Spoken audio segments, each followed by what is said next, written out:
2026 সালে ফেসবুক মনিটাইজেশনের বিশাল পরিবর্তন। অনেকের মনিটাইজেশন অন থাকা সত্ত্বেও ফেসবুক থেকে ইনকাম পাচ্ছে না, আবার অনেকের ক্ষেত্রে বোনাস চালু হচ্ছে না, আবার কারো ক্ষেত্রে হঠাৎ করেই মনিটাইজেশন বন্ধ হয়ে যাচ্ছে। আর এই সবকিছুই হচ্ছে ফেসবুক মনিটাইজেশন নতুন পরিবর্তনের কারণে। তাই আজকের এই ভিডিওতে আমরা শেয়ার করব 2026 সালে ফেসবুক মনিটাইজেশনে কি পরিবর্তন এসেছে। শুরুতেই জানিয়ে নিচ্ছি, ফেসবুক মনিটাইজেশন 2026 সালে আগের চেয়ে কিছুটা কঠিন হয়েছে। কারণ 2026 সালে ফেসবুক এখন আর শুধু আপনার ভিউ কাউন্ট করে না, এখন থেকে আপনার ভিউ কোয়ালিটিটাকেও ফেসবুক চেক করে। যেখানে ফেসবুক অ্যানালাইসিস করে আপনার ভিউটা কোন অ্যাকাউন্ট থেকে এসেছে এবং সে আপনার ভিডিওটাকে কতক্ষণ দেখেছে, পাশাপাশি সেই ভিউ থেকে আপনার এঙ্গেজমেন্ট এসেছে কিনা, এই সবকিছুই বিবেচনা করে ফেসবুক কিন্তু আপনার ভিডিও থেকে আর্নিং দিয়ে থাকে। 2026 সালে ফেসবুকের এলিজিবল ভিউজ নিয়ে নতুন নিয়ম।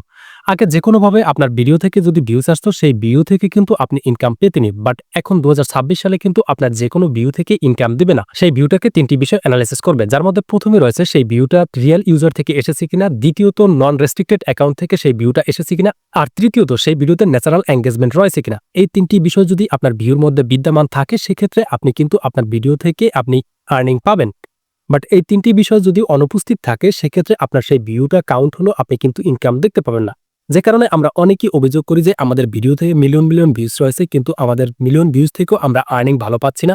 দেখা যায় অনেকে 1 মিলিয়ন ভিউ থেকে দেখা যায় $10 ইনকাম পায়, আবার অনেকে $2 ইনকাম পায়। তো মূলত বিষয়টা হয়ে থাকে এটার কারণেই যে আপনার ভিডিওতে যত বেশি ন্যাচারাল এঙ্গেজমেন্ট বা রিয়েল ইউজার থেকে আপনার ভিউজটা আসবে, তত আপনি আর্নিং রেট বেশি পাবেন। এবারে চলুন জেনে নেই 2026 সালে যেসব কারণে ফেসবুকের মনিটাইজেশন বন্ধ হবে। প্রধানত 4টি কারণে 2026 সালে ফেসবুকের মনিটাইজেশন বেশি বন্ধ হতে পারে। Number 1, unoriginal content. Number 2, reused content. Number 3, low effort content. Number 4, policy violation history. এই 4টি বিষয়ের মধ্যে যে কোনো একটা বিষয় যদি আপনার পেজে বিদ্যমান থাকে, সেক্ষেত্রে কিন্তু আপনার মনিটাইজেশন বন্ধ হতে পারে। তো চলুন এবার একটু আপনাদেরকে উদাহরণ সহ বুঝিয়ে দিচ্ছি এই 4টি বিষয় সম্পর্কে। যেমন আনঅরিজিনাল কন্টেন্ট। তো আনঅরিজিনাল কন্টেন্ট বলতে ফেসবুক ওই ধরনের কন্টেন্ট কি বুঝাবে, যেই কন্টেন্টের ভিতরে আপনার নিজস্ব কোনো ক্রিয়েটিভিটি, ভয়েস ওভার কিংবা আপনার নিজস্ব কোনো ফেস ক্যাম না থাকবে, ওই ধরনের কন্টেন্টকে ফেসবুক কিন্তু আনঅরিজিনাল কন্টেন্ট হিসেবে বিবেচনা করবে। দ্বিতীয়ত, রিউজড ভিডিও। অর্থাৎ আপনি একই ভিডিও যদি একাধিক পেজে আপলোড করে থাকেন, সেটা যদি আপনার নিজের ভিডিও হয়, দেখা যায় আপনি নিজে একটা ভিডিও মেক করলেন, সেটা আপনার একটা পেজ রয়েছে, একটি প্রোফাইল রয়েছে, আপনি পেজ এবং প্রোফাইল দুই জায়গাতেই আপলোড দিলেন। সেক্ষেত্রে আপনি ওই ভিডিওটাকে প্রথম যেই পেজে আপলোড দেবেন, সেই পেজের জন্য ওই ভিডিওটা অরিজিনাল থাকলো, দ্বিতীয়বার আপনার অন্য কোনো পেজে বা প্রোফাইলে আপলোড দিলে ওই ভিডিওটা কিন্তু আপনার রিউজড ভিডিও হিসেবে কাউন্ট করবে। এতে করে আপনার ওই পেজের মনিটাইজেশন কিন্তু নিয়ে যাবে। এছাড়াও অন্যের পেজ কিংবা থার্ড পার্টি বিভিন্ন সোশ্যাল মিডিয়া প্ল্যাটফর্ম থেকে যদি ভিডিও ডাউনলোড করে সরাসরি আপনি আবার পুনরায় আপলোড দিয়ে দেন, কোনো প্রকার ক্রিয়েটিভিটি আপনার সেই ভিডিওতে অ্যাড না করে, সেক্ষেত্রে ওই ভিডিওটাকে কিন্তু ফেসবুক রিউজড ভিডিও হিসেবে কাউন্ট করবে এবং এই রিউজড ভিডিও আপনার পেজে থাকার কারণে কিন্তু আপনার মনিটাইজেশন চলে যাবে। তৃতীয়ত, লো ইফোর্ট কন্টেন্ট। অর্থাৎ বর্তমানে 2026 সালে এই বিষয়টা কিন্তু সবচেয়ে বেশি হবে এবং এই কারণে কিন্তু সবচেয়ে বেশি ক্রিয়েটরের মনিটাইজেশন চলে যাবে। তো লো ইফোর্ট কন্টেন্ট বলতে ফেসবুক ওই ধরনের কন্টেন্টকেই মিন করেছে, যেই কন্টেন্টগুলো আপনি এআই দিয়ে বানাবেন এবং যেখানে আপনার নিজস্ব হিউম্যান টাচ কম থাকবে, যেখানে আপনি সম্পূর্ণ এআই এর উপর ডিপেন্ড করে আপনি কন্টেন্ট মেক করবেন। এই ধরনের কন্টেন্টগুলো যদি আপনার পেজে বেশি থাকে, সেক্ষেত্রে কিন্তু আপনি মনিটাইজেশন হারাবেন। এ কারণে আপনি যদি এআই দিয়ে কোনো কন্টেন্ট মেক করেন, সেক্ষেত্রে সেই কন্টেন্টে আপনি অবশ্যই আপনার নিজস্ব ইনপুট বেশি রাখার চেষ্টা করবেন। আর চতুর্থত, পলিসি ভায়োলেশন হিস্ট্রি। অর্থাৎ আপনার পেজ যদি আগে থেকে কোনো প্রকার পলিসি ভায়োলেশন বা আপনি ফেসবুকের রুলস ভঙ্গ করে থাকেন, সেটা হতে পারে আপনার পেজে কিংবা আপনার অ্যাডমিন আইডি বা আপনার মডারেটর আইডি বা আপনার সংশ্লিষ্ট কোনো গ্রুপে যদি আপনার কোনো ভায়োলেশনস থেকে থাকে, সেক্ষেত্রে এগুলোর কারণে কিন্তু আপনার মনিটাইজেশন চলে যেতে পারে।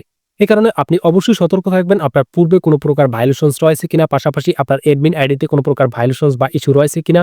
এছাড়াও আপনি যেই সকল গ্রুপে আপনি যুক্ত রয়েছেন, সেই সকল গ্রুপে কোনো প্রকার ভায়োলেশনস রয়েছে কিনা, এগুলোকে আপনি চেক আউট রাখবেন এবং সবসময় চেষ্টা করবেন আপনার পেজ কোয়ালিটিকে গ্রিন রাখার। তবেই কিন্তু আপনি মনিটাইজেশন সেভ রাখতে পারবেন। আর যদি এই বিষয়গুলো আপনার পেজে থেকে থাকে, সেক্ষেত্রে কিন্তু 2026 সালে আপনি মনিটাইজেশন হারাবেন। এবার আসুন 2026 সালে ফেসবুক বোনাসের কিছুটা পরিবর্তন নিয়ে আলোচনা করি। দেখুন, 2026 সালে ফেসবুক বোনাসেও কিন্তু বেশ কিছু পরিবর্তন এসেছে, যেগুলো কিন্তু আমরা 2026-এর আগে বা 2025 সালে আমরা কিন্তু ফেসবুক বোনাস আমরা সবাই পেতাম। বা 2026 সালে কিন্তু আপনাকে বোনাস পাওয়ার জন্য কিছুটা ক্রাইটেরিয়া মানতে হবে, অর্থাৎ আপনাকে কিন্তু নিয়মিত আপনার পেজটাকে ক্লিন রাখতে হবে। ফেসবুকের সকল রুলসগুলো মেনে আপনাকে কাজ করতে হবে। আপনার পেজে যদি কোনো প্রকার ভায়োলেশন থাকে বা কোনো প্রকার ফেসবুকের রুলস আপনি ভঙ্গ করেন, সেক্ষেত্রে কিন্তু আপনি ফেসবুকের বোনাস প্রোগ্রামে যুক্ত হতে পারবেন না। তো সর্বোপরি 2026 সালে আপনার ফেসবুক পেজে মনিটাইজেশন টিকিয়ে রাখতে আপনাকে 3টি বিষয় মনে রাখতে হবে: original content, clean page quality, trusted audience. এই 3টি বিষয় যদি ঠিক না রাখেন, সেক্ষেত্রে 2026 সালে আপনি কিন্তু মনিটাইজেশন টিকিয়ে রাখতে পারবেন না এবং ফেসবুক থেকে আপনি প্রপার ইনকাম করতে পারবেন না। ভিডিওটি যদি ভালো লেগে থাকে অবশ্যই শেয়ার করে দেবেন। এছাড়াও পরবর্তীতে এরকম আরো ইম্পর্টেন্ট ভিডিও পাওয়ার জন্য আমাদের ফেসবুক পেজে ফলো দিয়ে ইউটিউব চ্যানেলে সাবস্ক্রাইব করে রাখবেন।